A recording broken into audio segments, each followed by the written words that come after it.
পরীক্ষা সবে শুরু, ছাত্ররাও দিচ্ছে না, আমরাও কিভাবে এটা সম্পাদন করছি সেই পরীক্ষাও শুরু। এটা শেষ হবে সামনের মাসে, তো আশা করি সুচারুভাবে সম্পন্ন করব। যেই সমস্ত সূত্র থেকে প্রশ্নপত্র ফাঁস অতীতে হয়েছে বলে জানা গেছে, আমরা চেষ্টা করেছি সেই সূত্রগুলো প্লাগ করা, যে সেখান থেকে যেন না হতে পারে।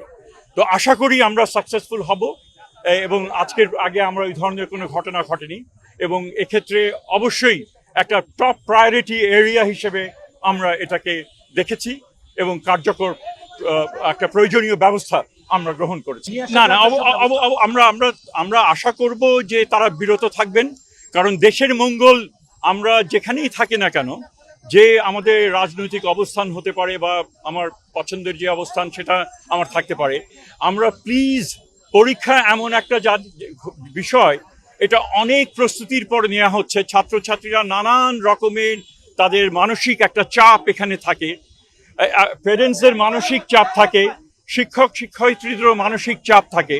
সো এটার সাথে আবার বাড়তি এই ধরনের অন্যায় চাপ যেন সৃষ্টি না করেন, তার জন্য সকলের কাছে আমি বিনীত অনুরোধ জানাচ্ছি যে আপনারা ওগুলো থেকে বিরত থাকবেন।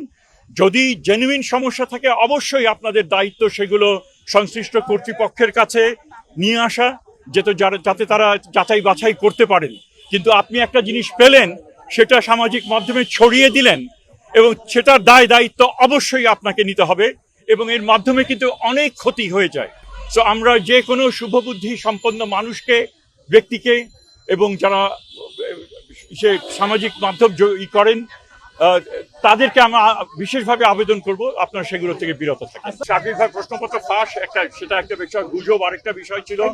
প্রশ্নপত্রগুলো নিয়ে যাওয়া, পরিবহন, উত্তরপত্র ফিরিয়ে আনা, সবই চ্যালেঞ্জ, এবং সেগুলোই আমরা যথেষ্ট রকমভাবে আমরা চেষ্টা করছি। শেষ, অনেক ধন্যবাদ।